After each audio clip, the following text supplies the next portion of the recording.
ហើយកន្លែងនេះគឺកន្លែង login នេះខ្ញុំដូរដាក់ yes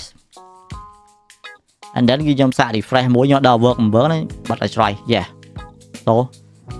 fine អ្វីអ្នកអត់ឃើញគឺខ្ញុំអាច log កណ្ដាលនេះហ្នឹងបាន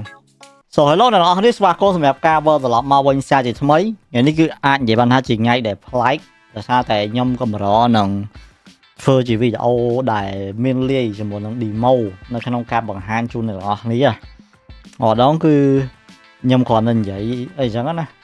ខ្ញុំគិតថាថ្ងៃនេះគឺខ្ញុំនឹងធ្វើជា demo បង្ហាញជូនអ្នកនរអស់នេះដើម្បីអ្នកកាន់តែយល់ច្បាស់តាក់ទងជាមួយនឹងការវាយប្រហារទៅលើបណ្ដាញសង្គមរបស់យើងជារៀងរាល់ថ្ងៃដូចជា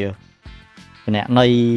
Facebook អ្នកនៃ Gmail របស់យើងដែលភ្ជាប់ជាមួយនឹង YouTube ឬមកក៏អ្នកនៃ Telegram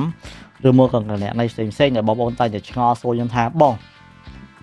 គេអត់មាន password ខ្ញុំគេអត់មាន two factor ខ្ញុំទេគេអត់មានព័ត៌មានរបស់ខ្ញុំទេហេតុអីបានជាគេអាចចូលទៅកាន់គណនីខ្ញុំបានហើយគេអាចផ្លាស់ប្ដូរព័ត៌មានរបស់ខ្ញុំបានអញ្ចឹងនេះគឺខ្ញុំនឹងធ្វើការបញ្យល់ជូនទៅកាន់អ្នកទាំងអស់គ្នាហើយខ្ញុំនឹងធ្វើការបង្ហាញពី demo របៀបនៅក្នុងការវាយប្រហារថាវាដំណើរការបានយ៉ាងដូចម្ដេចជូនទៅកាន់អ្នកទាំងអស់គ្នាផងដែរជា simple មួយនៅក្នុងគោលបំណងដើម្បីធ្វើការណែនាំជូនអ្នកទាំងអស់គ្នាឲ្យមានការប្រុងប្រយ័ត្នប៉ុន្តែមិនមែនគោលបំណងបរិញ្ញាអ្នកទាំងអស់គ្នាឲ្យទៅធ្វើការវាយប្រហារទៅកាន់ណាគេម្នាក់អីអញ្ចឹងបើសិនជាអ្នកទាំងអស់មើលវីដេអូនេះហើយសូមអនុវត្តដែលមានទំនួលខុសត្រូវចំពោះខ្លួនឯងមិនមែនឲ្យអ្នកយកសម្រាប់យកទៅវាយប្រហារទៅលើអ្នកគេម្នាក់ទេគឺសម្រាប់ឲ្យចេះការពារទៅលើខ្លួននិងអាចស្វែងយល់ឲ្យបានច្បាស់តាក់ទងជាមួយនឹងការវាយប្រហារទាំងអស់នេះដោយសារតែ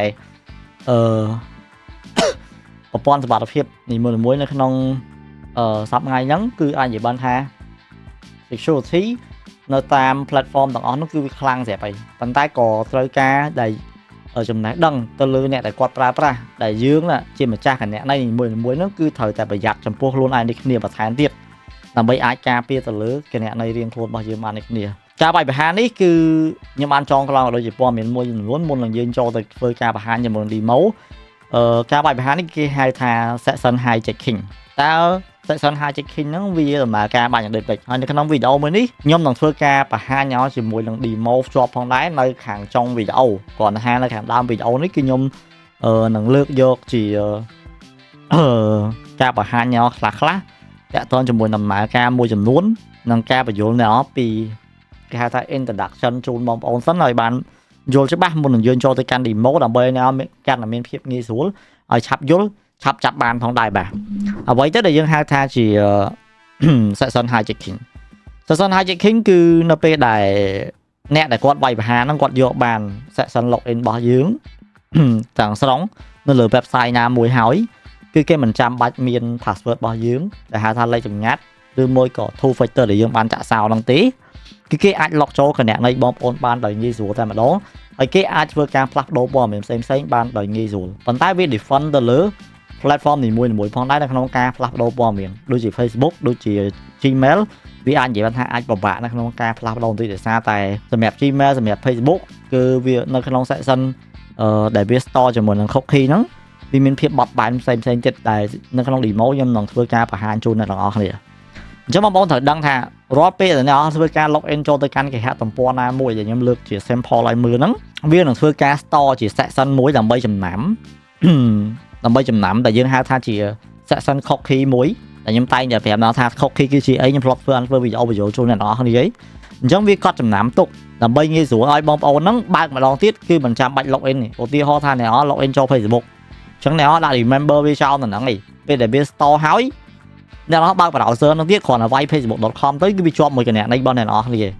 បានន័យថាវាបានធ្វើការ store ជាមួយនឹង section cookie របស់អ្នកនរនៅក្នុងហ្នឹងស្រាប់ហើយអញ្ចឹងអត់ចាំបាច់ទៅវាយ password វាយអីអាហ្នឹងឯងគឺវាធ្វើឲ្យជនខិលខូចហ្នឹងគាត់អាចមានឱកាសនៅក្នុងការលួចយកអា section cookie របស់អ្នកនរគ្នាហ្នឹងយកទៅដាក់ចូលទៅក្នុង device របស់គេហ្នឹងបានន័យអាច log ចូលទៅក្នុងគណនីរបស់អ្នកទាំងអស់គ្នាបាននៅលើ device របស់អ្នកដែលគាត់វាយប្រហារហ្នឹងបាននិយាយរួមទៅបើសិនជា attacker ហ្នឹងគាត់អាចយក cookie ទៅលើគណនីរបស់អ្នកនរដែលអ្នកកំពុងតែធ្វើការ store ហ្នឹងគឺអ្វីៗគ្រប់យ៉ាងអាចនិយាយថា boom តែម្ដងបាទអញ្ចឹងសម្រាប់ការលួចទៅលើ cookie ហ្នឹងគេអាចធ្វើបានដោយវិធីណាខ្លះកុំឲ្យខាតពេលយូរ dương từ tam ban cho mùi nắng demo tầng ngõ thì bà cho nhung swap tới cạnh này cái đó computer bao nhóm ok lấy nhung cho mà căn vì vậy bao nhóm để nhung lần thưa chia demo cho này ngõ thì nhung lần lượt muối giống muối ní cứ chỉ browser muối cho tốt tha chia browser là bot chôn rương luôn muối chó để nhóm ban phơi ca login cho muối nâng Gmail nhôm nâng mình bằng hai gì lẽ nè ca luôn cho lưỡi khóc khi là bot Gmail này sao tại vì ai nhận miền ca bạc post nó không ca và hai cho lưỡi YouTube ai nhận miền hàng này Facebook nó không ca bật từ lưỡi chẳng này là bao nhom hay là mỗi vì miền vị thi sát xem thì bàn tay vì sắt nó không vị thi giảm muối còn nó tha khóc khi bao viết cứ miền vị thi nó không ca luôn bài bập xem bàn tay cô ẩm nó cứ tại mùi cho mà nhân và hán cứ vì ai nhận khổ thằng nè sờn miền trung khơi môi trường núi sẽ cả sờn chắc nhâm lửa tí ho cứ nhâm lửa tí ho cho mùi nâng thầm kịp hấp ăn này là cái nhâm miền nhâm miền cái nét này mới để nhâm ăn lọc cho tôi không kịp hấp này xẹp nhớ nhâm ba chrome mà mùi tiết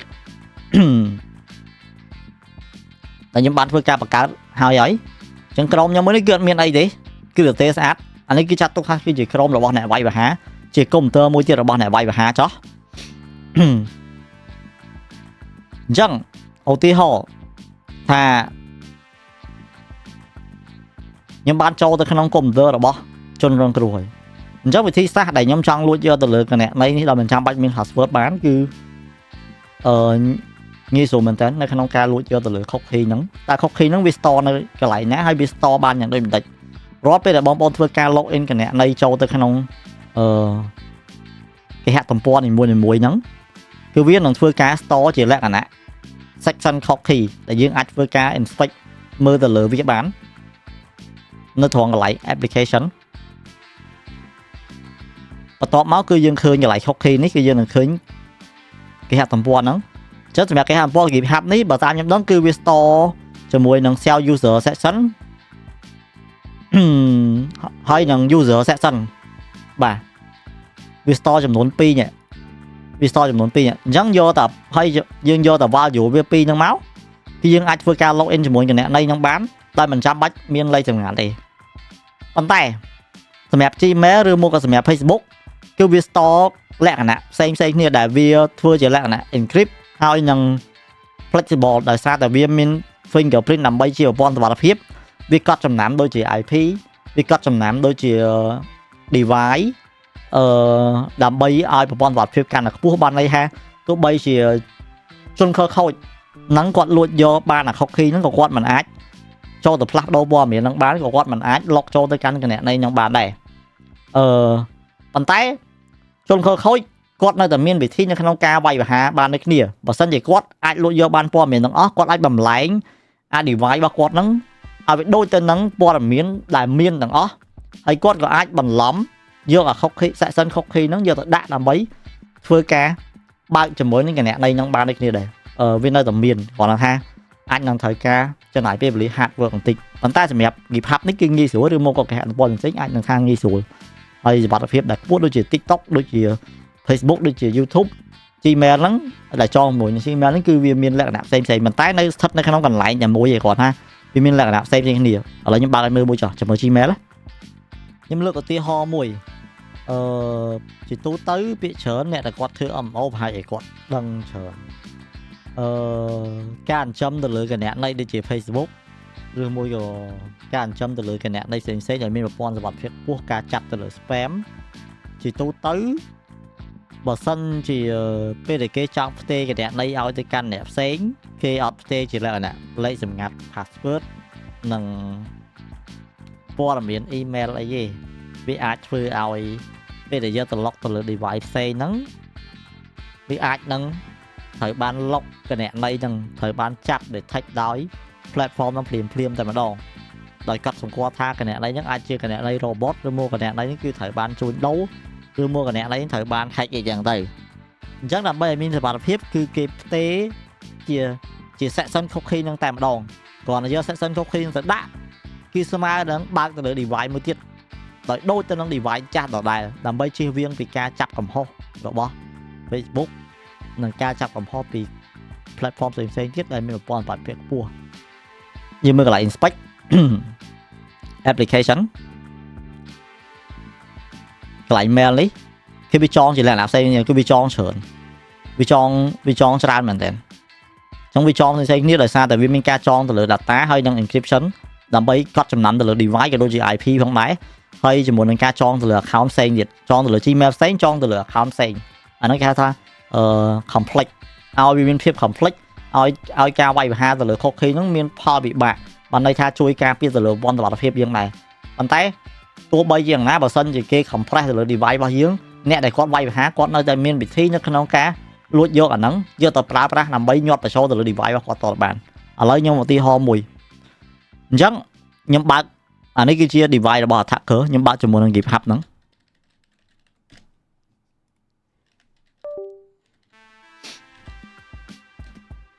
បើកជាមួយនឹង github.com ញ៉ាំចាំបាច់ sign in ទេចឹងខ្ញុំគ្រាន់ធ្វើការ inspect ដល់ខ្ញុំចូលទម្រង់application ហើយវាអត់ទាន់មាន cookie តខ្ញុំត្រូវការ login គណនីណាមួយសិនមើលទៅប៉ុន្តែខ្ញុំសុំឆែកមើលសិនបាទខ្ញុំចូលឲ្យ cookie អូខេមានចឹង let's check បន្ទាប់មកគឺខ្ញុំនឹងធ្វើការ copy វាទីមួយខ្ញុំនឹង copy ទៅលើ share user section ហើយខ្ញុំនឹងធ្វើការ pass ជាមួយនឹង value របស់វាបន្ទាប់មកខ្ញុំយក user section មួយទៀតហើយខ្ញុំនឹងធ្វើការ pass ជាមួយនឹង user section ហើយកន្លែងនេះគឺកន្លែង login នេះខ្ញុំដូរដាក់ yes and then គឺខ្ញុំសាក refresh មួយខ្ញុំដល់ work member នេះបាត់ឲ្យឆ្លៃ yes so fine អ្វីអ្នកអស់ឃើញគឺខ្ញុំអាច log គណនីហ្នឹងបានអាហ្នឹងគឺជាវិធីសាស្ត្រមួយនៅក្នុងចំណោមវិធីសាស្ត្រផ្សេងៗដែលគេអាចលួចយកទៅលើ cookie របស់អ្នកទាំងអស់គ្នាបាននៅមានវិធីជាច្រើនទៀតដែលខ្ញុំនឹងនិយាយឲ្យអស់នៅក្នុងវីដេអូនេះប៉ុន្តែនេះគ្រាន់តែជា demo មួយដែលខ្ញុំបង្ហាញឲ្យថាតើគេអាចយក cookie ទៅប្រើប្រាស់បានយ៉ាងដូចម្ដេចហើយវាមានគ្រោះថ្នាក់បានយ៉ាងដូចម្ដេចនិយាយរួមទៅគឺមិនចាំបាច់មាន password មិនចាំបាច់មាន two factor ទេប៉ុន្តែបណ្ដាញសង្គមផ្សេងៗវាមានលក្ខណៈជា flexible ផ្សេងៗគ្នាមានទម្រង់ផ្សេងៗគ្នាដូចខ្ញុំលើកឧទាហរណ៍ដូច Gmail ឲ្យមើលអញ្ចឹងវាមានលក្ខណៈ complex បានន័យថាគេធ្វើមកឲ្យវារៀងពិបាកបន្តិចដោយសារតែវាមិនមែនយកត្រឹមតែ value របស់ section cookie ហ្នឹងឯងវាកត់ចំណាំទៅលើ IP របស់ device វាកត់ចំណាំទៅលើ fingerprint វាកត់ចំណាំទៅលើព័ត៌មានផ្សេងមួយចំនួនទៀតដែលខ្ញុំអត់ចង់ឲ្យនិយាយអស់ទេពីព្រោះអីវាអាចមានជនខិលខូចមួយចំនួនគាត់អាច learn វាហ្នឹងដើម្បីយកទៅវាយប្រហារអញ្ចឹងទៅអញ្ចឹងខ្ញុំគ្រាន់នេះខ្ញុំគ្រាន់ចង់បង្ហាញឲ្យយល់ពីដំណើរការនៅក្នុងការលួចទៅលើ section cookie ហ្នឹងដើម្បីវាយប្រហារទៅលើគណនីរបស់បងប្អូនដែលបងប្អូនតែឆ្ងល់ថាហេតុអីបានជាគេអត់មានលេខសម្ងាត់ខ្ញុំផងអត់មាន two factor ខ្ញុំផងគេអាចវាយប្រហារខ្ញុំបានអញ្ចឹងឥឡូវនេះបន្ទាប់ពីបញ្ចប់ demo step បន្ទាប់ទៀតដែលខ្ញុំចង់បង្ហាញអ្នកទាំងអស់គ្នាថាតើវិធីសាស្ត្រដែលគេចូលមកលួច cookie យើងរបស់យើងហ្នឹងគឺគេអាចធ្វើតាមវិធីណាគេណាខ្លះដើម្បីគេអាចលួចយក cookie របស់យើងបានហ្នឹងអញ្ចឹងវិធីសាស្ត្រដែលគេអាចលួចយក cookie របស់យើងបានគឺទី1វិធីសាស្ត្រដែលពេញនិយមបំផុតដែលមិនអាចឲ្យយើងដឹងខ្លួនហ្មងគឺគេព្យាយាមញាត់ចូលទៅក្នុង crack software ជាច្រើនអញ្ចឹងវានឹងដំណើរការអូតូម៉ាទិកតែម្ដងរាល់ពេលដែលយើងធ្វើការដំឡើងគឺវានឹងចូលមកធ្វើការទាញ file យើង upload ចូល remote server របស់attacker អ្នកវាយប្រហារដោយអូតូម៉ាទិកតែម្ដងបញ្ជូន file ហ្នឹងទៅបញ្ជូន file cookie ហ្នឹងទៅអ្នកវាយប្រហារអូតូម៉ាទិកអញ្ចឹងគាត់អាចធ្វើការស្រង់យកព័ត៌មានហ្នឹងបានហើយនៅពេលណាដែលគាត់ទទួលបានព័ត៌មានហ្នឹងហើយគាត់ចង់ log in គណនីយើងពេលណាក៏បានដែរហើយបើសិនជាគាត់មានព័ត៌មានរបស់យើងគ្រប់គ្រាន់គឺគាត់អាចធ្វើការផ្លាស់ប្ដូរព័ត៌មានរបស់យើងបានតែម្ដងហើយសួរថាបើសិនជាគាត់មានលេខសម្ងាត់របស់យើងផងគាត់មានពី two factor របស់យើងផងមិនបានគាត់ផ្លាស់ប្ដូរព័ត៌មានរបស់យើងបានអ្នកដែលគាត់វាយប្រហារគឺគាត់មាន tool របស់គាត់មួយចំនួនដែលគាត់អាចស្វែងរកបាត់ក៏ដូចជាកំហុសបច្ចេកទេសនៅលើគេហទំព័រធំមួយចំនួនដែលតែតែមានបាក់ bounty ប៉ុន្តែគាត់រាយការណ៍ទៅកាន់គេហទំព័រទាំងអស់ហ្នឹងទេគាត់ទុកប្រើប្រាស់ជាប្រចាំខ្លួនដែលគាត់អាចធ្វើការស្ទាបស្ទង់នៅក្នុងការ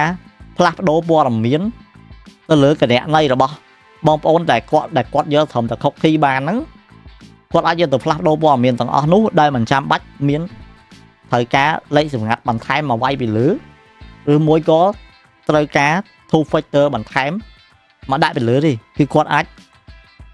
ធ្វើជាលក្ខណៈ HTTPS អត្ថឬមួយក៏វិធីសាស្ត្រផ្សេងៗនៅក្នុងការកែ script របស់គាត់ដើម្បីធ្វើការផ្លាស់ប្ដូរព័ត៌មានឬមួយក៏មួយទៀតអាចថាដោយសារតែគណនីបងប្អូនត្រូវបានចងក្រងជាមួយនឹង device មួយហ្នឹងជាលក្ខណៈ passkey គឺជាមុខងារមួយដែលយើងបានធ្វើការចងនៅលើ device មួយហ្នឹងឲ្យវាចងចាំហ្មងឲ្យវា access ចូលងាយស្រួលហ្មងនៅពេលដែលលើកក្រោយគឺបងប្អូនចូលទៅបងប្អូនមិនចាំបាច់មានអី access គឺវាបានឲ្យវាចងចាំថា device ហ្នឹងគឺវាជា device main មួយអញ្ចឹងធ្វើឲ្យពេលដែល attacker គាត់លួចយកគណនីហ្នឹងបានទៅទាំងស្រុងគាត់លួចយកព័ត៌មានពី device របស់យើងបានទៅទាំងស្រុងធ្វើឲ្យ platform ទាំងអស់នោះគាត់យល់ច្រឡំថាអ្នកដែលគាត់វាយប្រហារហ្នឹងគឺជាបងប្អូនយ៉ាងច្បាស់កន្លែតគឺគេមានវិធីក្នុងការ recovery ដើម្បីផ្លាស់ប្ដូរព័ត៌មានរបស់បងប្អូនអញ្ចឹងទៅនិយាយរួមអាចនិយាយថាខ្ញុំពិបាកបញ្យល់បើសិនជាបងប្អូនអត់សូវបានយល់ច្បាស់ពីអាហ្នឹងប៉ុន្តែនិយាយណាមិញបងប្អូនបានយល់ថាវិធីសាស្ត្រដែលគេបានលួចយកទៅលើ cookie នេះគេលួចបានដោយវិធីណាខ្ញុំគ្រាន់តែចង់ប្រាប់បងប្អូនពីរបៀបនៅក្នុងការពារបាទអញ្ចឹងគោលដៅទី1គឺកុំទាញយកកម្មវិធីដែលគេក្រិចគេចែកម្លែកដែលអត់គិតថ្លៃមិនមានប្រភពច្បាស់លាស់គឺវាអាចមានហានិភ័យគ្រោះថ្នាក់ច្រើនដោយសារតែ browser នីមួយៗគឺនឹងធ្វើការ store ជាមួយនឹង cookie របស់យើងដោយស្វ័យប្រវត្តិរាល់ពេលដែលយើងធ្វើការ log in គណនីរបស់យើងចូលទៅក្នុង browser ទាំងអស់នោះហើយសួរថាយើងអាចធ្វើការ destroy cookie នីមួយៗបានដោយវិធីណារាល់ពេលដែលបងប្អូនធ្វើការ log out ផ្ដាច់ section ចោលចេញពី device ហ្នឹងគឺវានឹងធ្វើការបំផ្លាញ cookie value ហ្នឹងចោលដោយរត់តែម្ដងពេលខ្លះភ្លាមបងប្អូនកំពុងតែភ័យស្លន់ថាបងប្អូនបានច្រឡំដឡើងមេរោគណាមួយចូលក្នុងកុំព្យូទ័របងប្អូនហើយឬមកច្រឡំដឡើងមេរោគណាមួយចូលក្នុងទូរស័ព្ទរបស់បងប្អូនហើយគិតថាអាចនឹងគេ hack ចូលហើយអញ្ចឹងគេអាចយក cookie បងប្អូនចូលទៅបានហើយអ្វីដែលបងប្អូនត្រូវធ្វើដំបូងគេបើកគណនីហ្នឹងលើ device បងប្អូនផ្សេងមួយទៀតធ្វើការ log out terminate ផ្ដាច់ section ចេញទាំងអស់តែម្ដងទុកតែ device មួយទៀតដែលបងប្អូនគិតថាសុវត្ថិភាពហ្នឹងទៅបានហើយអញ្ចឹងគឺអា section cookie ហ្នឹងគឺវា destroy ចោលតែម្ដងពេលដែល hacker ហ្នឹងគាត់លួចយកទៅបានក៏អត់ប្រយោជន៍ដែរគាត់មិនអាចធ្វើការ access ចូលទៅកាន់គណនីរបស់បងប្អូនបានទេនេះគឺជាវិធីសាស្ត្រនៅក្នុងការពារជាបន្ទាន់ភ្លាមដូចយើងលេបថ្នាំទុកការពារបន្ទាន់ភ្លាម72ម៉ោងអីចឹងអូខេអញ្ចឹងទី2ការវាយប្រហារគឺអាចមានតាមរយៈ extension ពីព្រោះ extension គឺគ្រោះថ្នាក់មែនតើខ្ញុំតម្លើង extension មួយឲ្យមើលអានេះមិនមែនជា extension វាយប្រហារតែជា extension នៅក្នុងការយកទៅលើ cookie ដែលខ្ញុំចង់បញ្ជាក់បងប្អូនថា extension មានសមត្ថភាពអាចចូល read ទៅលើ cookie របស់បងប្អូនបានដែល store នៅគ្រប់ website ទាំងអស់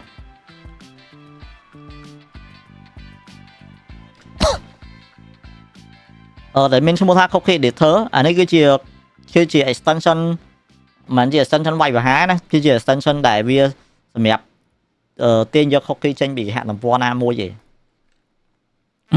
ដូចជាធ្វើការ export ទៅលើគេហទំព័រណាមួយឯងអញ្ចឹងឧទាហរណ៍ឥឡូវខ្ញុំបានធ្វើការដំឡើងអញ្ចឹងអូខេខ្ញុំ refresh មួយសិនអញ្ចឹងខ្ញុំអត់ចាំបាច់ទាញយកដៃអញ្ចឹងទៅខ្ញុំចុចទៅហ្នឹងមកប៉ុន្តែរាល់ការដំឡើង extension ក៏វាមាន allow ប៉ុន្តែមាន extension មួយចំនួនវាអាចមាន complex script ក៏អត់ចាំបាច់ឲ្យ allow permission ក៏វាអាចវាយប្រហារបានដោយងាយដែរខ្ញុំអាចនឹងធ្វើការ export វាចឹងមកឥឡូវខ្ញុំ export វាមកខ្ញុំ export វាទាំងអស់មកព្រោះនៅ export វាមកគឺវានឹង copy ជាលក្ខណៈ text មួយទាំងអស់ហ្មង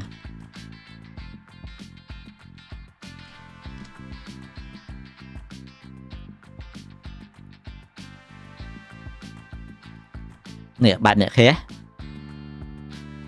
អញ្ចឹងខ្ញុំចូលមកនេះគឺខ្ញុំក៏តម្លើង extension មួយទៀតមក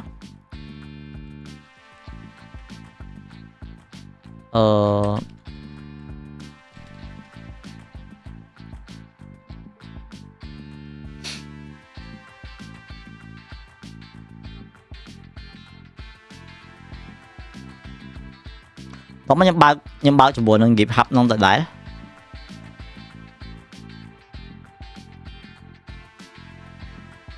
សំខាន់វាអត់ទាន់ sign out ទេ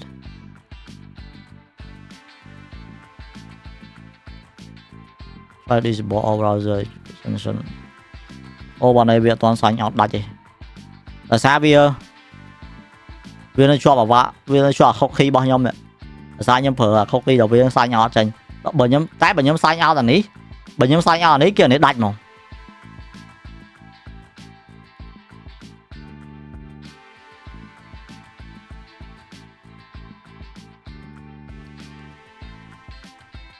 អញ្ចឹងឃើញដោយសារនិយាយទៅ cookie វាគឺតែមួយហ្មងឃើញអត់អញ្ចឹងបើពេលខ្ញុំ sign out អានេះគឺអានេះដាច់ហ្មងអញ្ចឹងឥឡូវគឺខ្ញុំម្ដងទៀត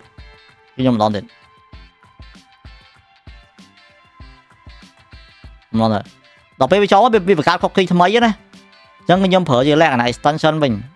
ខ្ញុំនឹង export វាចេញឥឡូវយើងមើលអត់ទាន់ចូលណាអញ្ចឹងឥឡូវគឺខ្ញុំនឹងធ្វើការimport វាចូល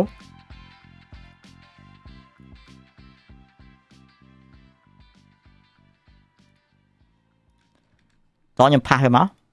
import អូខេអញ្ចឹង cookie ត្រូវបាន import ចូលហើយអញ្ចឹងខ្ញុំ refresh មកដាន់អញ្ចឹងឯណាឃើញគឺបែបហ្នឹងអាហ្នឹងគឺជាមូលហេតុដែលខ្ញុំចង់ប្រាប់ថារាល់ការដំឡើង extension ទៅលើ Chrome ទៅលើ Firefox ក៏ដោយត្រូវតែប្រយ័ត្នទៅលើ browser ណាមួយក៏ដោយត្រូវតែប្រយ័ត្នដោយសារតែវាមានសមត្ថភាពអាចចូល read ទៅលើ cookie របស់អ្នកទាំងអស់គ្នាបានហើយមួយទៀត malware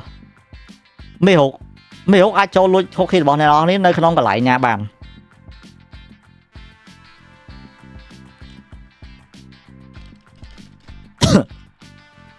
app data ចឹងពាក្យច្រើនគឺអ្នកដែលគាត់វាយបហាគាត់តែងតែដាក់ដើម្បីធ្វើការទាញយក data ចេញពីក្នុង app data នៅកន្លែង local តាមរយៈ browser ផ្សេងៗដែលគាត់ចងចាំដូចជា Chrome ដូចជា Mozilla គឺវាមានការចងចាំទៅលើ cookie ទាំងអស់ដូចជានេះចឹងនេះ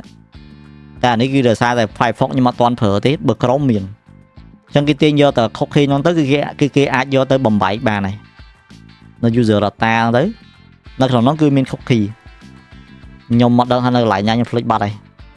នៅហ្នឹងគឺមាន cookie ដូចគ្នាចឹងគេអាចយក file cookie ហ្នឹងគេអាចបើកវាមើលទៅគឺគេអាចបំបែកបានដូចគ្នាបាទ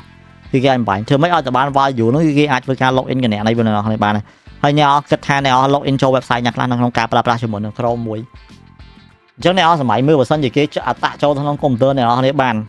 គេគ្រាន់តែយកតែ file cookie មួយតែផ្សារជាប់ជាមួយនឹង Chrome អ្នកនរគ្នាបានហើយអ្នកអត់សម័យមើលថាគេយកបានកណន័យអីគេខ្លះអ្នកនរគ្នាបានជាពិសេសអ្នកដែលគាត់មានកណន័យច្រើនមែនតើតែគាត់បានធ្វើការ store ទៅលើហ្នឹងអញ្ចឹងទៅយើងដូរតអត់តទេអញ្ចឹងអ្វីដែលយើងគួរតែប្រយ័ត្នទី1គុំបំឡើងកម្មវិធីដែលគ្មានប្រភពច្បាស់លាស់ទី2 extension ត្រូវតែប្រយ័ត្នឲ្យបានខ្ពស់បើចាំបាច់បើមិនចាំបាច់កុំប្រើតែម្ដងមួយវិញទៀតខ្ញុំភ្លេចប្រាប់អ្នកទាំងអស់គ្នាការភ្ជាប់អ៊ីនធឺណិតការភ្ជាប់អ៊ីនធឺណិតទៅpublic network ភ្ជាប់ Wi-Fi នៅតាមទីសាធារណៈខ្ញុំអាចធ្វើជា main គេហៅថា main middle attack ដែលខ្ញុំអាចធ្វើការ scan ជាលក្ខណៈ Wireshark ទៅក្នុងdevice របស់បងប្អូនដែលកំពុងតែភ្ជាប់ជាមួយនឹង network តែមួយហ្នឹងដើម្បី steal ជាមួយនឹង cookie របស់បងប្អូនបានដូចគ្នាអញ្ចឹងបើសិនជាបងប្អូនចង់ការពារពេលដែលបងប្អូនភ្ជាប់អ៊ីនធឺណិតនៅខាងក្រៅប្រើអ៊ីនធឺណិតរួមជាមួយអ្នកដទៃបងប្អូនអាចប្រើប្រាស់ជាមួយនឹង VPN ក៏អាចការពារខ្លួនបានដែរប៉ុន្តែបើខ្ញុំ recommend ហ្មងគួរតែប្រើ SIM បាច់អាឡែកហ្មងទៅបើមិនចាំបាច់កុំភ្ជាប់ហ្មងល្អជាងហើយមួយវិញទៀតបើសិនជាជ្រុលចឹងហើយពេលដែលបងប្អូនភ្ជាប់អ៊ីនធឺណិតនៅក្រៅបងប្អូនធ្វើការ log in កណន័យណាមួយពេលដែលចប់ឈប់ប្រើគឺ log out កណន័យចេញមកដើម្បីវាធ្វើការ destroy ជាមួយនឹង cookie នឹងចោលកំពេច cookie ចាស់ចោលហ្មងទៅហើយចាំមកដល់ផ្ទះ log in បង្កើត session ថ្មីគឺវាស្មើនឹងការបង្កើតទៅលើ cookie ថ្មីឯងបានន័យថាយើងអាចធ្វើការបង្កើតទៅលើ session ថ្មីឧទាហរណ៍ថាដូចបងប្អូនដើរលេងនៅតាម resort តាមអីហ្នឹងទៅបងប្អូនភ្លេចខ្លួនអញ្ចឹងពេលដែលបងប្អូនមកផ្ទះគួរតែ log out ចោលមួយសារបើកចូលទៅវិញមួយសារទៀតដើម្បីវា destroy អា cookie ចាស់ហ្នឹង បង្កើតជាមួយនឹង cookie ថ្មីអញ្ចឹងនេះក៏ជាវិធីការពារមួយផងដែរបាទ anyway ខ្ញុំគិតថាដូចជាអត់មានអីច្រើនទេអានេះគ្រាន់តែជា tip មួយដែលខ្ញុំអាចបង្ហាញបានត្រឹមប៉ុណ្្នឹងព្រោះខ្ញុំអាចបង្ហាញបានលើសពីហ្នឹងទេហើយសម្រាប់ការបង្ហាញទៅលើ GitHub នេះវាមានភាពងាយស្រួលមែនទែនវាដូច Facebook អត់ដូចទាំង Gmail ទេGmail Facebook ក៏ដូចជា Telegram វាមានផ្សេងគ្នាប៉ុន្តែការ store ទៅលើ cookie ហ្នឹងគឺនៅកន្លែងតែមួយទេគ្រាន់ថាវាមានពាក្យវាមានឈ្មោះផ្សេងៗគេអាចនឹងផ្លាស់ប្ដូរ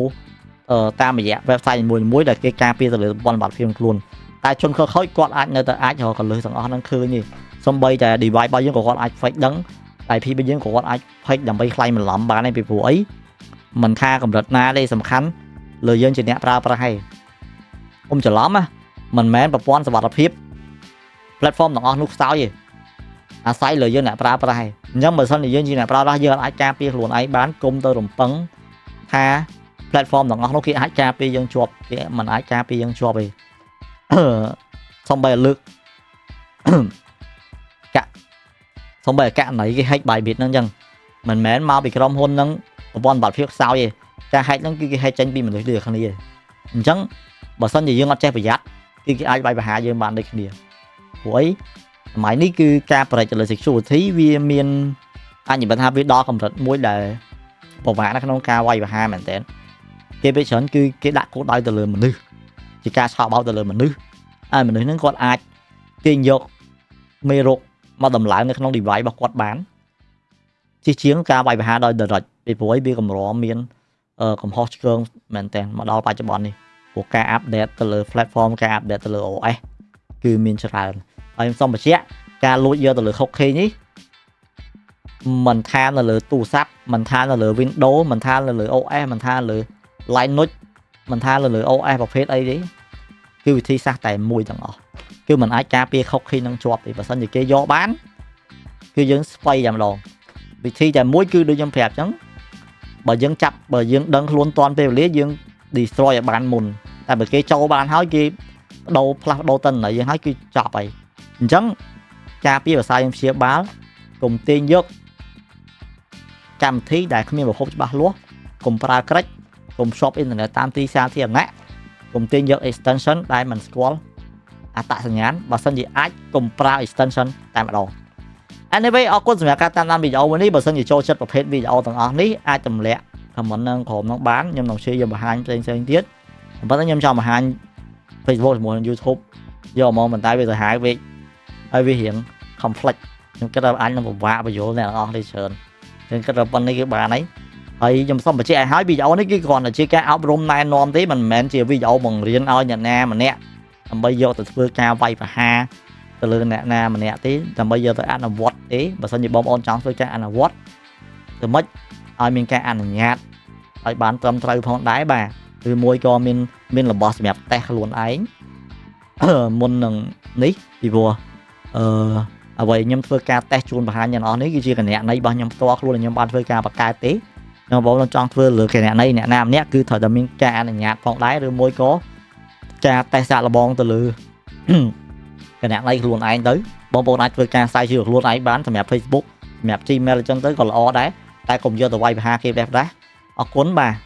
See you វីដេអូក្រោយមានបងប្អូនខ្លះប្រហែលជាអត់ទាន់ស្គាល់ Bitcoin ទេអញ្ចឹងបើសិនជាអត់ទាន់ស្គាល់ Bitcoin អាចកលេចទៅមើលវីដេអូចាស់ៗរបស់ខ្ញុំបានខ្ញុំនឹងដាក់ reference នៅក្នុង description នៃវីដេអូនោះផងដែរតែពេលវេលានេះវាមិនមែនជាពេលវេលាមួយសម្រាប់បងប្អូនធ្វើការវិនិយោគទៅលើ Bitcoin ទេខ្ញុំគិតថាវាអាចនឹងហួសពេលអី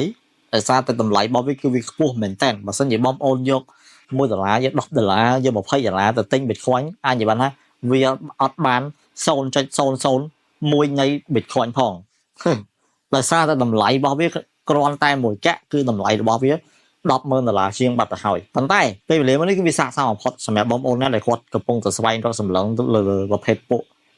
Alpha token ដែលជា token មិនទាន់លីសចូលទីផ្សារជាផ្លូវការដែលជាកាក់មកតាមក្រោយអញ្ចឹងណាវាមានតម្លៃខោកមែនទែនហើយណាមួយវាគឺជាឱកាសល្អបំផុតសម្រាប់អ្នកដែលគាត់ថ្មីថ្មោងគាត់ចង់ធ្វើការសាកល្បងនៅក្នុងការគេហៅថារៀនឬមួយក៏ស្វែងយល់ឬមួយក៏ចង់ធ្វើការវិនិយោគជាមួយនឹង crypto ដោយសារតែ Binance ហ្នឹងគាត់បានធ្វើការបង្កើត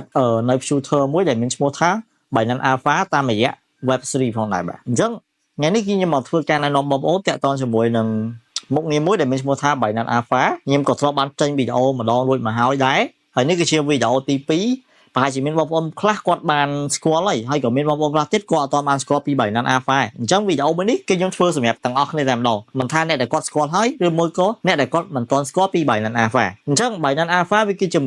ជាកម្រងដែលផ្ដល់ឲ្យអ្នកដែលគាត់ប្រើប្រាស់3ណានហ្នឹងគាត់អាចធ្វើការ access ចូលដល់អត់គិតថ្លៃតែម្ដងតាមរយៈកម្រង Web3 Wallet ដែលបងប្អូនអាចចូលទៅក្នុង app Binance ទៅបងប្អូនចូលកន្លែង asset រដងហ្នឹងដែលបងប្អូនចូលទៅមើលពីកន្លែង wallet របស់បងប្អូនតាមរយៈsport តាមរយៈ shooter wallet ថាតាមរយៈ pay mode ថាបងប្អូនហ្នឹងកំពុងតែមានកាក់ប្រមាណអីប្រមាណហ្នឹងវាមានកន្លែង switch មួយសម្រាប់ switch ទៅកាន់ web3 wallet របស់បងប្អូនអញ្ចឹងពេលដែលបងប្អូនធ្វើការ switch ទៅកាន់ web3 wallet ហ្នឹងគឺបងប្អូននឹងឃើញពី list របស់ Binance Alpha ហ្នឹងឯងទាំងអស់ហ្នឹងឯងវាគឺជាកាក់គេហៅថាកំពុងតែស្ថិតនៅក្នុង Binance Alpha ដែលមិនទាន់ list ចូល Binance បានន័យថាBinance ក៏ព្យាយាមយកកាក់ទាំងអស់ហ្នឹងមកដើម្បីផ្ដល់ឱកាសឲ្យបងប្អូនអាចធ្វើការទិញកាក់ដែលថ្មីដែលអំឡុងពេលដែលវាកំពុងតែចាប់ដើមហ្នឹងគឺវាមានតម្លៃធូរមែនទែនហើយបងប្អូនក៏អាចទទួលបានអត្ថប្រយោជន៍ច្រើនផងដែរជាពិសេសគឺ airdrop ផងដែរបានន័យថាវាកំពុងស្ថិតនៅក្នុងការបញ្ចុះតម្លៃមានន័យថាកាក់ដែលយើងទិញនៅលើ Binance Alpha ហ្នឹងវាគឺជាកាក់ដែលមិនទាន់ list ចូលទៅក្នុង Binance ជាផ្លូវការវាគឺជាកាក់ដែលមិនទាន់ list ចូលទៅក្នុងទីផ្សារជាផ្លូវការជាកាក់ដែលកំពុងតែធ្វើបញ្ចេញហើយគ្រូនឹងធ្វើការលេខចូលទៅក្នុងទីផ្សារតាមក្រោយតែមិនដឹងថាកាក់មួយណាយើងអាចតែធ្វើការផ្សាយជឿដោយខ្លួនឯងបានយើងអាចធ្វើការជឿជាក់ដោយខ្លួនឯងបានថាមួយណាគេអាចនឹងលេខចូលអញ្ចឹងទៅខ្ញុំអត់មានផ្ដល់យោបល់ជូនអ្នកនរថាមួយណាលេខចូលឯអានេះគ្រាន់តែខ្ញុំណែនាំតាក់ទងជាមួយមុខងារហ្នឹងឯងនៅពេលដែលគេគ្រូនឹងលេខចូលអញ្ចឹងទៅវាកំពុងស្ថិតនៅក្នុង Binance Alpha ហ្នឹងគឺវាជាកាក់ទាំងអស់ហ្នឹងគឺវាកំពុងស្ថិតនៅក្នុងតម្លៃមួយជាតម្លៃទាបដែលគេហៅថាតម្លៃដែលបញ្ចុះតម្លៃនៅក្នុងការលក់បញ្ចុះតម្លៃនេះគឺពេលដែលបងប្អូនទិញបងប្អូនអាចទទួលបាន airdrop ហើយក៏ជាឱកាសដែលបងប្អូនអាចធ្វើការវិនិយោគប៉ុន្តែខ្ញុំណែនាំបងប្អូនធ្វើការស្រាវជ្រាវជាមុននឹងធ្វើការវិនិយោគទៅលើ token ណាមួយដែលកំពុងស្ថិតនៅក្នុង Binance Alpha ហ្នឹងបងប្អូនអាចទៅមើលពី reference របស់វាពី search របស់វាថាមើលទៅអាចមានសង្ឃឹមចូលឬអត់ហើយបានច្បាស់សិនមុនធ្វើការវិនិយោគទៅលើវាជួងតាមស្ថិតិដែល Binance បានផ្ដល់ឲ្យខ្ញុំអាចនិយាយថាបច្ចុប្បន្ននេះមានកាក់ 10% នៃtoken ទាំងអស់ដែលនៅលើ Binance Shooter Alpha ហ្នឹងត្រូវបានលេខចូល Binance Sport ហើយនេះគឺជាតារាងមួយដែលខ្ញុំធ្វើការ compare ចំពោះ token ដែលចុះតម្លៃនៅពេលដែលវាស្ថិតនៅក្នុង Binance Alpha ជាមួយនឹងតម្លៃដែលមានពេលដែលវាចេញដាក់លក់ចឹងអ្នកបានឃើញថាមាន user មួយចំនួនដែលគាត់ទទួលផលចំណេញពីការទិញទៅលើ Binance Alpha ហើយគាត់ត្រូវបានលក់ចេញនៅពេលដែលវាលេសចូលទៅBinance Sport អីចឹងទៅឬមកគាត់ទទួលបាន airdrop អីជាដើមតែអ្នកបានមើលជាមួយតារាងហ្នឹងបានប៉ុន្តែវាមិនមែនគ្រប់បច្ចេកទាំងអស់យើងសិតតែចំណេញដូចខ្ញុំនិយាយចឹងវាមិនកាក់ទាំងអស់សិតតែលេសចូលទាំងអស់ទេវាតាមបច្ចេកដែរហើយមានឥឡូវនេះគឺមានតែ10% នៃ token ដែលត្រូវបានលេសចូលអញ្ចឹងមានភាគរយតិចមែនតើដូចយើងផ្សងតំណាងចឹងប៉ុន្តែវាមិនមែនលើការផ្សងតំណាងឯងវាជាការស្រាវជ្រាវរបស់យើងវាជាការវិភាគរបស់យើងទៅលើប្រជិចណាមួយអញ្ចឹងទៅយើងអាចធ្វើការស្រាវជ្រាវដោយប្រើបញ្ញាខួរក្បាលរបស់យើងបាទខ្ញុំណែនាំឲ្យស្រាវជ្រាវជាមុនហើយសម្រាប់ចិត្តឲ្យខ្លួនឯងទៅមុននឹងធ្វើការវិនិយោគទៅលើអីមួយពីព្រោះអីទោះបីជាខ្ញុំជា KL របស់ Binance ក៏ដោយខ្ញុំនៅតែអាចនិយាយបានថា crypto វាមានហានិភ័យខ្ពស់វាដូចយើងប្រកបមុខរបរចិញ្ចឹមជីវិតយើងរាល់ថ្ងៃទេខ្ញុំតែបញ្ជាក់ម្ដងហើយម្ដងទៀតវាខុសពីការផ្សងតំណាងទេប៉ុន្តែការផ្សងតំណាងជាមួយ crypto គឺផ្សងតំណាងដោយប្រើប្រាស់ជាមួយនឹងបញ្ញារបស់យើងហើយនឹងការស្រាវជ្រាវរបស់យើងហើយនឹងចំណេះដឹងរបស់យើងសម្រាប់បទពិសោធន៍ខ្ញុំផ្ទាល់ចំពោះខ្ញុំណាគឺខ្ញុំតែងតែយកលុយមួយចំណែកនៃការសន្សំរបស់ខ្ញុំនោះទៅធ្វើការវិនិយោគជាមួយនឹង crypto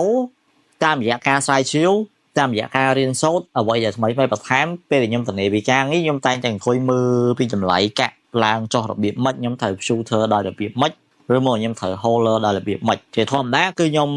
អត់សូវ shooter ប្រហែលនេះពីព្រោះអីវាមានហានិភ័យខ្ពស់អញ្ចឹងខ្ញុំតែងតែធ្វើការ hold ភាគច្រើនខ្ញុំ hold ប្រភេទពួកកាក់ធំដែលវាអត់សូវមានហានិភ័យប៉ុន្តែនឹងលើបាត់ជិះយើងដែរចឹងខ្ញុំអាចហូរវាលក្ខណៈយូរអង្វែងអញ្ចឹងទៅដូច Ethereum ខ្ញុំហូរបានប្រហែលកាក់ដែរចូលប្រហែលថ្ងៃមកនេះអញនិយាយថាខ្ញុំចំណេញបានប្រហែលពាន់ដែរសម្រាប់ Ethereum ហើយ Bitcoin ក៏ខ្ញុំមានមួយចំនួនមកដែរវាមានដល់អាកាក់ទេ Trongប្រហែលថ្ងៃនេះក៏ខ្ញុំអាចនិយាយបានថាខ្ញុំចំណេញបានតិចតួចប្រហែល100ដែរជាមួយនឹង Bitcoin ហ្នឹងចំណេញជាងគេចំណេញ Ethereum ដោយសារមានតម្លៃទាបព្រោះ Ethereum ពេលដែលខ្ញុំទិញហ្នឹងគឺវាមានតម្លៃទាបគួរសមដែរតែឥឡូវខ្ញុំលក់ចាញ់ឯងដោយសារតែផឹកមិញហ្នឹងគឺវាប៊ុំអញ្ចឹងយោបល់របស់ខ្ញុំចំពោះបងប្អូនយើងអាចស្រាវជ្រាវខ្លួនឯងយើងអាចធ្វើការ learn ពីវាទៅយើងអាចធ្វើការអង្គុយមើលវាពេលដែលយើងទិញហើយខ្ញុំបញ្ជាក់ម្ដងទៀតកុំយកលុយទាំងអស់ទាំងដងដែលខ្លួនមានហ្នឹងណាទៅធ្វើការវិនិយោគជាមួយ crypto វាអត់ល្អទេវាអាចមានហានិភ័យខ្ពស់យើងគួរតែយកលុយយើងមួយចំណែកដែលយើងសល់ពីបន្ទាប់បន្សំដែលយើងគិតថាលុយទាំងអស់ហ្នឹងបើយើងរាល់ថ្ងៃយើងគិតចេះយើងយកលុយទាំងអស់ហ្នឹងយើងទៅជប់លៀងយើងទៅ party យើងទៅផឹកស៊ីវាខាតដដែលវាខូចសុខភាពទៀតត្រូវអត់ខ្ញុំមករយៈមុនខ្ញុំអាចនិយាយថាខ្ញុំចូលចិត្តដើរច្រើនមុនពេលខ្ញុំការអញ្ចឹងដើរច្រើនខ្ញុំចាយវាលើរឿងអត់ប្រយោជន៍ច្រើនចូលតាំងពីខ្ញុំមានដៃគូជីវិតខ្ញុំមកខ្ញុំអត់សូវបានដើរលេងអញ្ចឹងខ្ញុំដកមកចំណែកដែលលុយខ្ញុំសម្រាប់ដើរលេងខ្ញុំអីអញ្ចឹងទៅចាត់ទៅថាវាជាលុយផឹកអីចឹងទៅអាចថាខ្ញុំសំនៅក្នុងមួយខែប៉ុណ្ណេះដែលជាលុយខ្ញុំគិតថាវាអត់ប្រយោជន៍សម្រាប់ខ្ញុំខ្ញុំកាត់បន្ថយចំណាយសម្រាប់ខ្ញុំយកវាមកដាក់សម្រាប់រៀននៅក្នុងការវិនិយោគអញ្ចឹងបើសិនជាវាខាតក៏ខ្ញុំអត់សូវបារម្ភដែរឲ្យវាខាតទៅចុះយ៉ាងណាក៏យើងបានចំណេះក្នុងខួរក្បាលរបស់យើងដែរពីព្រោះខ្ញុំបាន learn ពីបច្ចេកទេសថ្មីៗជាច្រើនហើយវាបានជាបទពិសោធន៍ប៉ុន្តែសម្រាប់ខ្ញុំផ្ទាល់ខ្ញុំអត់ងាយខាតណាស់ណាដែលស្អីខ្ញុំមុនខ្ញុំធ្វើការវិនិយោគទៅលើអីមួយគឺខ្ញុំ learn ពីវាបានច្រើនខ្ញុំអង្គុយមើលវាបានច្រើនមុនខ្ញុំ start អញ្ចឹងនេះក៏ជាការចែករំលែកបទពិសោធន៍មួយជូនដល់កាន់អ្នកនរនេះដែរហើយបើសិនជាមានការសំណូមពរច្រើនខ្ញុំនឹង share tip ខ្លះនៅក្នុងការវិនិយោគជាមួយ crypto សម្រាប់អ្នកទាំងអស់គ្នាផងដែរតែគ្រាន់ថាខ្ញុំមិនជាអ្នកដែលមានឯណាអញ្ចឹងទៅខ្ញុំអាចនឹងធ្វើក៏ចែកមិនសូវបានច្រើនដែរកុំឲ្យយើងជាអស់ទាញគេនៅក្នុងនាមខ្ញុំគឺជា KL របស់បៃណាខ្ញុំមាន role របស់ខ្ញុំគឺខ្ញុំអត់អស់ទាញអ្នកនរទេរាល់វីដេអូដែលខ្ញុំបានធ្វើគឺខ្ញុំចែករំលែកនៅក្នុងនាមខ្ញុំគឺជា KL តែមុខងារក៏ដូចជា event ផ្សេងៗដែលបៃណាបានផ្ដល់ឲ្យអ្វីដែលផលចំណេញជូនអ្នកនរនេះតែប៉ុណ្ណោះតែតើជាមួយនឹងការវិនិយោគផ្សេងអ្នកអាចទៅធ្វើការស្រាវជ្រាវខ្លួនឯងទៅធ្វើការវិនិយោគឲ្យខ្លួនឯងនិងសម្រេចចិត្តឲ្យខ្លួនឯងមិនថាបងប្អូនចំណេញឬមកបងប្អូនខាតទទួលខុសត្រូវឲ្យខ្លួនឯងអរគុណសម្រាប់ការតាមដានវីដេអូរបស់អ្នកទាំងអស់គ្នាហើយយើងនឹងជួបគ្នានៅវីដេអូក្រោយទៀត